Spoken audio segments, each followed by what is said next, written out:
Today we're mixing up a refreshing and fruity classic with a Sloe Gin Fizz. Fun fact about Sloe Gin is that it's not technically a gin. It's actually a liquor that's made from the sloe berry that's grown on blackthorn. With that in mind, let me show you how to make this delicious drink. Cheers. For this drink you'll need Sloe Gin, freshly squeezed lemon juice.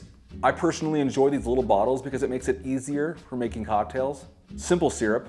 I buy mine from the store because it's just so much easier than making it, but the quality is better if you make it. Club soda. I like these little cans because again, they're measured out perfectly for small cocktails like this. And you'll want to peel some lemon for garnish. Starting with the mixing cup, you'll want it to fill it up about 1/3 of the way up with ice. First, we're adding the 2 ounces of Sloe Gin.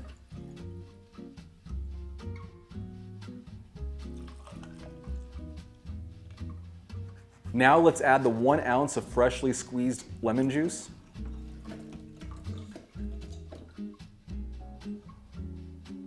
Make sure to set aside lemon slice for garnish at the end. Next, let's add 1/4 ounce of simple syrup.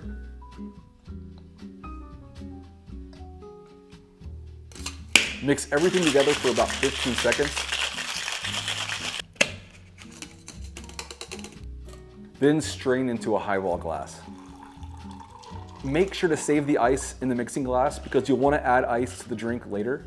Once that's all strained in, top it off with roughly 4 ounces of club soda. Now you can pour that extra ice in to fill the glass up. And now garnish with that lemon slice that you saved at the beginning. And there you have it, the very fruity and very fizzy Sloe Gin Fizz. Cheers. Fizzy. I know Sloe Gin is probably not part of your home liquor collection, but hopefully this drink motivates you to add it to it.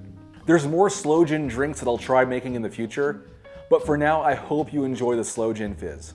And on that note, if you enjoy this channel and more specifically love making delicious cocktails, please be sure to hit that subscribe button as I put out new videos each week. Also comment your thoughts on this drink. Do you love it? Do you hate it? Would you make it again? Please let me know. Also comment which cocktails you want me to try to make, and I'll see about getting those out in future videos. And until next time, cheers.